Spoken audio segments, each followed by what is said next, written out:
I'm here with David Walker of Firestone Walker Brewery in Paso Robles production facility. So this is David's drinking. You can talk about it. I'm drinking pivo, and pivo is the Czech word for beer. Simple and just beautiful. So this is a classic version of a Czech Pilsner, but we dry hopped it with a hop called Sapphire, and that makes it a little bit different. It's actually a very hot beer to make. So one thing I'm asking David is sort of how's business, how's growth, where does he see things going in the next few years, and what seems to be the impediments to growth? So you said you're growing at 50% last quarter? Yeah. What number? We're growing over 50%. At the current moment, the only impediments to growth are our ingenuity. It's good times for independent craft brewers. The industry as a whole is growing at about 15%, and that's huge, and it's on a fairly large base. But more importantly, 80% of the beer in this country that's brewed and drunk all tastes the same, and so those drinkers are going to start migrating to more choice, and the independent craft beer movement is providing that choice, and because it's connecting with the consumers in the local communities. There's 3,500 breweries now in America. So you find it much more local now than it has been in the past. Drinking from your own local area. Local. Yeah, when we started our brewery, the concept that the beer was local and that made a difference, it had no impact at all. But now it's everything. Right. In fact, the more local you are, the more relevant your beer is to the consumer. At some point, local becomes a sort of part of your choice. Right. You might have a big regional domestic or a big regional craft beer that you drink regularly, but you also might drink some local beers when you go out. Sure. Right. So how many different beers are you guys making now? We're making 25 plus beers. 25 plus beers.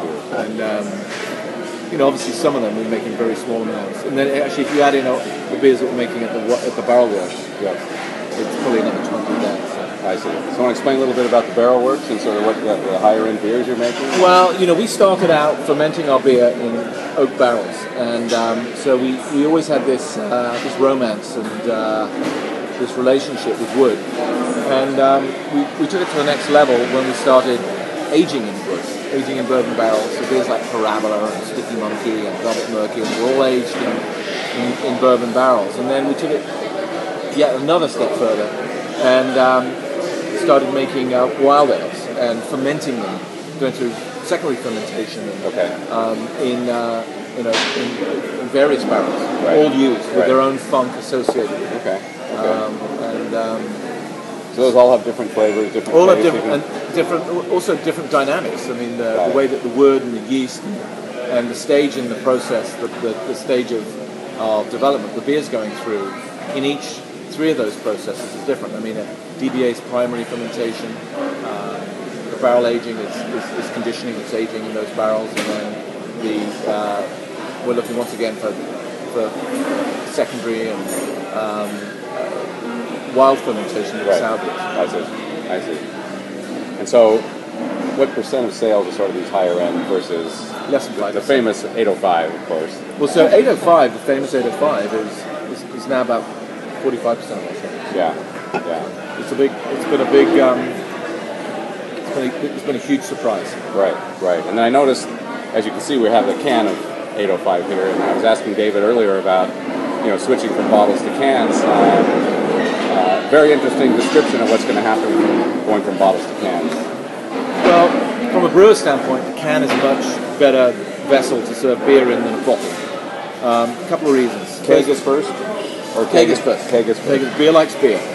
So if you've got 15 gallons of beer in a dark, steel, cold place, that's great. Okay. And this is sort of a mini keg. There's no way that light can get into a can. The seal on it is on a an advanced keg line like ours, pretty well much perfect. And then it's just easier to move around. And that to me is a huge issue. I mean, we spend a lot of time and energy moving beer around the place cold. Mm-hmm. And cans, you can get, I think it's like 20% more cans in a truck than you can bottles. Got it. Store in a warehouse. So that's less cold space you need, less energy to create a cold environment. So from an environmental standpoint, cans are a slam dunk. And then recycling this, it's a lot easier than recycling a glass bottle. Got it. So all round, cans are great. But that said, the perception of the consumer is that the bottle is where it's at. And especially for full-flavored beers. And so bottles are going to be a huge part of what we do for a long time. So right now, the only cans you have are 805? 805, but we're going to have Easy Jack and Union Jack and Pivo in the cans next year. Okay. So Pivo is going to be a continuous beer you're going to be making for a while? Oh, yeah. Yeah? Okay. Yeah, we believe in Pivo. Okay. Nice and hoppy. Yeah, we believe it's a really elegant beer.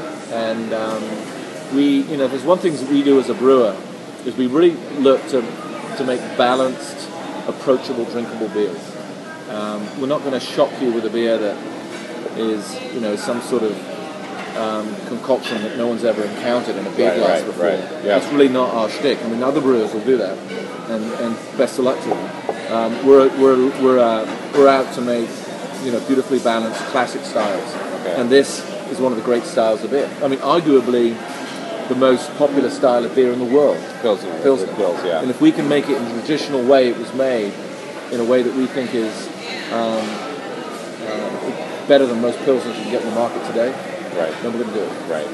And now you have a restaurant here that we're sitting in now. Mm-hmm. You have one in Buellton, and you're opening one in Venice Beach. That's right. So why do we do that? It's all about it's an experience. People want to drink the beers, and if we can do it in a place where we also can feed people and tell our story a bit, then we're going to do it. Right. No, it's a great idea. Yeah. There's nothing in Santa Barbara, though, by the way. No, I know that. Well, to a certain extent, we also don't want to compete with our customers. Yeah. Our customers being the local bars and restaurants in those areas. Sure. So our restaurants are in an XWell Breweries, an XWell production facility where there really isn't a lot of competition. We're not going to put a restaurant into State Street. Got it. Because we've got loyal pubs there that have supported us since we opened up Brewery. Sure.